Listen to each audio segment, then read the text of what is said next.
आपको सीधा लिए चलते हैं रामपुर, जहां सीएम योगी आदित्यनाथ ने विकास योजनाओं का उद्घाटन किया है और अब लोगों को संबोधित कर रहे हैं। जनपद रामपुर के मेरे सभी उपस्थित बहन और भाइयों, आज मुझे एक बार फिर से रामपुर जनपद की सिमलक और बिलासपुर विधानसभा क्षेत्र की जनता जनार्दन के साथ संवाद करने का अवसर प्राप्त हो रहा है। वैसे भी अंदाजा लग जाता है कि जब मैं रामपुर में आता हूं तो यहां का मौसम एकदम शिमला जैसा हो जाता है। कल तक उमस भरी गर्मी और आज इतना शानदार सुहावना मौसम, ये रामपुर के विकास और रामपुर के उन पौराणिक स्थलों, जिस धरती ने विरासत को, सनातन आस्था को और भारत की आध्यात्मिक चेतना को एक नई ऊंचाइयां प्रदान किया है। भगवान बामेश्वर महादेव, श्री पातलेश्वर महादेव, ओम नागेश्वर महादेव, कोसी मंदिर, मां बाला सुंदरी की दिव्य आशीर्वाद से जो धरती निरंतर लाभान्वित होती है। बहन और भाइयों, रामपुर जनपद जहां पे पैचवर्क, जरी वर्क, वायलिन निर्माण और मेल्था के प्रोडक्शन का कार्य बड़ी ही साफगोई के साथ अन्नदाता किसान और उद्यमियों के समूह के माध्यम से, समन्वय के माध्यम से आगे बढ़ता है, ऐसे भारत की एक समृद्ध सांस्कृतिक विरासत की प्रतीक नौजवानों के लिए उनके हाथ को रोजगार प्रदान करने के लिए नए नए अभिनव नवाचार के साथ आगे बढ़ रहे रामपुर की इस पावन धरा को कोटि कोटि नमन करते हुए मैं आप सभी का अभिनंदन करता हूं।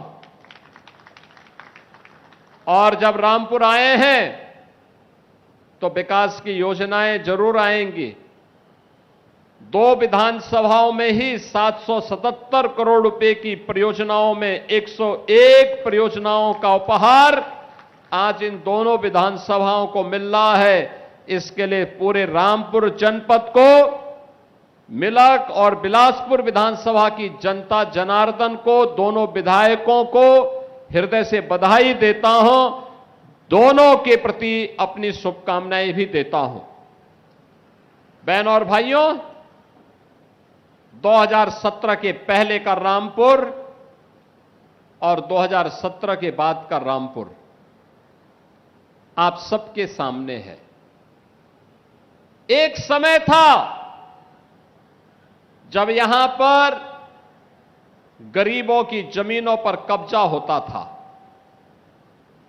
जब रामपुर में वाल्मीकि समुदाय के जमीनों से उन्हें जबरन वंचित कर दिया जाता था।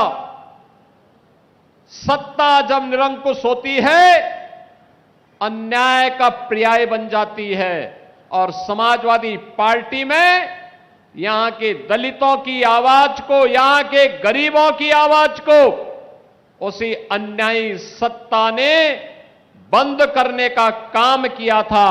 और जब भी सत्ता अन्यायी होती है, जनता जनार्दन उसको पलट करके रख देती है। और यही कार्य रामपुर से निकला हुआ यह संदेश पूरे प्रदेश के अंदर गया था।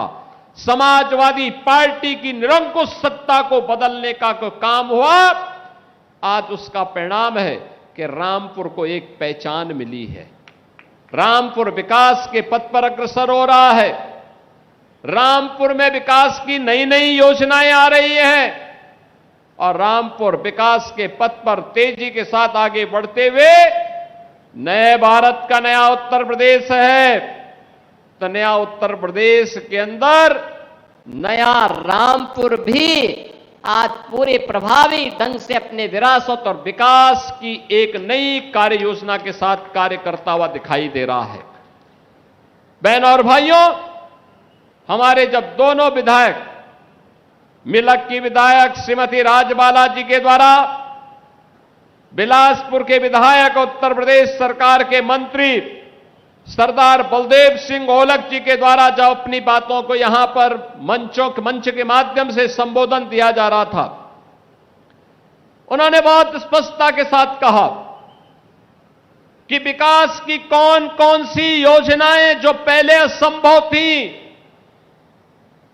आज डबल इंजन सरकार के कारण संभव हो पाई है। बहनों और भाइयों, आपने इन योजनाओं को संभव इसलिए बना दिया,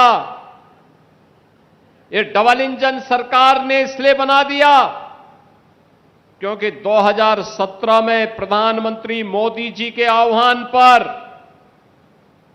उत्तर प्रदेश की जनता जनार्दन ने विश्वास किया।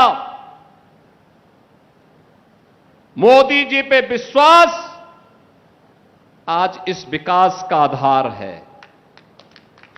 उन्हीं के मार्गदर्शन और नेतृत्व में उत्तर प्रदेश अब बीमारू राज्य की श्रेणी से उभर गया है। अब उत्तर प्रदेश बीमारू नहीं है, भारत की टॉप 3 अर्थव्यवस्था में उत्तर प्रदेश खड़ा है। सबसे तेज गति के साथ बढ़ती हुई अर्थव्यवस्था के रूप में आज उत्तर प्रदेश का नाम आता है। सबसे ज्यादा रोजगार देने वाला प्रदेश, सबसे ज्यादा अन्नदाता किसानों को अनुदान देने वाला प्रदेश, सबसे ज्यादा युवाओं के लिए रोजगार सृजन करने वाला राज्य,